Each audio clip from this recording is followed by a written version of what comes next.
Saudara-saudaraku yang terkasih, selamat berjumpa di Renungan Harian di channel Katolik kita.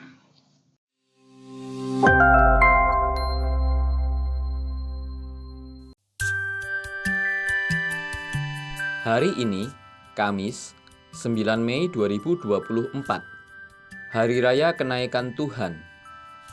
Bacaan pertama. Bacaan diambil dari Kisah Para Rasul, bab 1, ayat 1 sampai dengan 11. Hai Theophilus, dalam bukuku yang pertama, aku telah menulis tentang segala sesuatu yang dikerjakan dan diajarkan Yesus sampai pada hari Ia terangkat.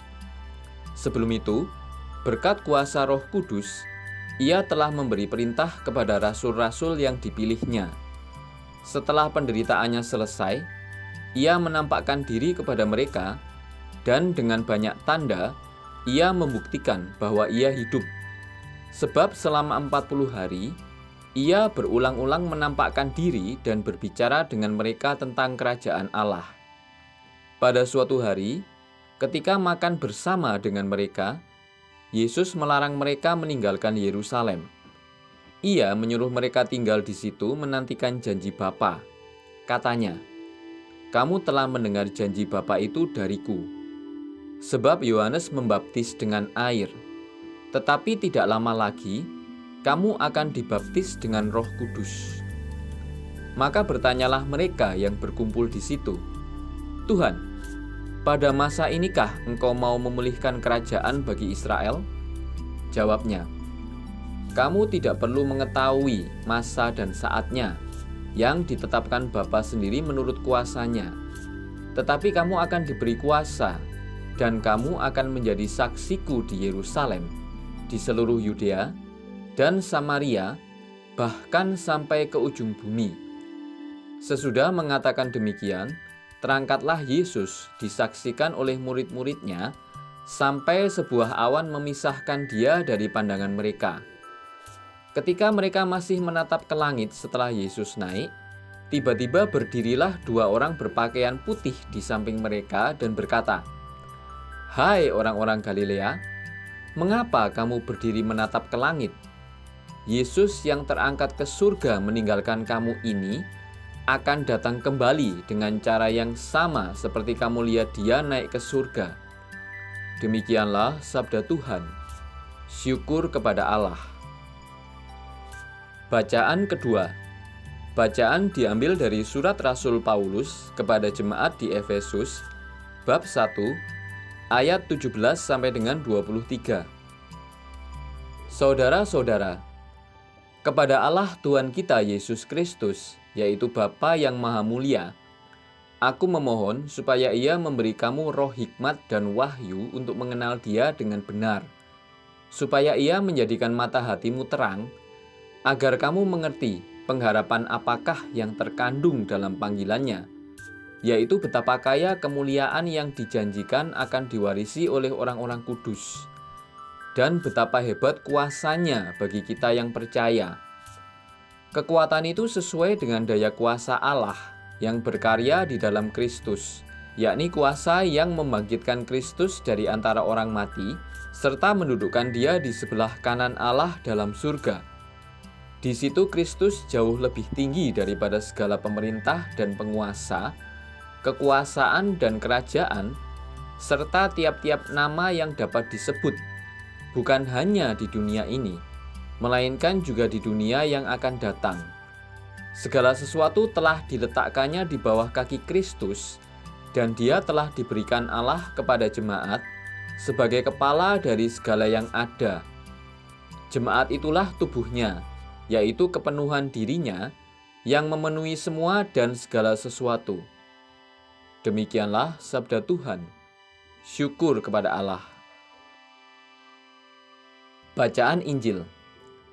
Bacaan diambil dari Injil Suci menurut Markus, bab 16, ayat 15 sampai dengan 20.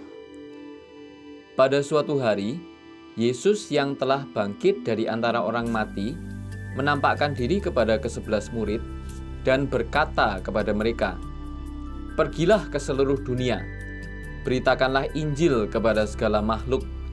siapa yang percaya dan dibaptis akan diselamatkan, tetapi siapa yang tidak percaya akan dihukum. Tanda-tanda ini akan menyertai orang-orang yang percaya. Mereka akan mengusir setan-setan dalam namaku. Mereka akan berbicara dalam bahasa-bahasa yang baru bagi mereka. Mereka akan memegang ular, dan sekalipun minum racun maut, mereka tidak akan mendapat celaka. Mereka akan meletakkan tangannya di atas orang sakit, dan orang itu akan sembuh. Sesudah berbicara demikian kepada mereka, terangkatlah Tuhan Yesus ke surga, lalu duduk di sebelah kanan Allah. Mereka pun pergi memberitakan Injil ke segala penjuru, dan Tuhan turut bekerja dan meneguhkan firman itu dengan tanda-tanda yang menyertainya. Demikianlah sabda Tuhan. Terpujilah Kristus. Pewarta Injil. Hari ini kita merayakan Tuhan Yesus naik ke surga. Para murid menyaksikan Yesus naik ke surga. Ia kembali kepada Bapa, namun ia tetap hadir dan menyertai kita dalam rohnya.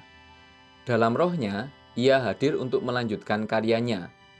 Karyanya dilanjutkan oleh para muridnya, sebagaimana ia mengutus mereka. Pergilah ke seluruh dunia, beritakanlah Injil kepada segala makhluk. Siapa yang percaya dan dibaptis akan diselamatkan, tetapi siapa yang tidak percaya akan dihukum. Sebagai pengikut Yesus, kita pun menerima perintah dan tugas yang sama, yakni mewartakan Injil. Pewartaan itu dapat dilakukan dengan banyak cara, melalui kesaksian hidup kita, melalui tutur kata dan perilaku hidup, melalui perjumpaan, maupun melalui media sosial. Pewartaan kita berbuah apabila kita sudah menjadi tanda kehadiran kerajaan Allah, pembawa damai sejahtera, pengampun, penuh kasih, dan pembawa sukacita. Tanggung jawab kita adalah memberitakan Injil kepada semua orang tanpa batas. Oleh karena itu, apapun yang terjadi, apapun yang sedang kita alami, tetaplah menjadi pewarta Injil. Tuhan akan bekerja dengan kuasa-Nya untuk menyertai perutusan kita. Maka, menjadi orang yang diutus berarti siap untuk menghadapi segala tantangan, halangan, ataupun rintangan. Banyak tantangan yang akan dihadapi oleh seorang pewarta. Namun yang harus ada dalam diri kita adalah sikap percaya bahwa Tuhan selalu menyertai kita. Kita dipanggil memberitakan Injil ke penjuru dunia dengan membawa misi perutusan. Misi kita membawa banyak orang untuk percaya kepada Tuhan, dan pada akhirnya mereka menjadi pengikut Tuhan dan mendapatkan keselamatan. Panggilan dan perutusan bukan sekadar kewajiban, tetapi menjadi bagian hidup kita setiap hari. Pewarta hendaknya didasari semangat melayani, bukan untuk dilayani. Pewarta memiliki semangat berkurban, tidak memikirkan berapa banyak upah yang akan diterima. Sebab upah seorang pewarta adalah jaminan keselamatan kekal di surga. Tulisan oleh Suster Sarlita Simbolon, H. Carm. Marilah kita berdoa.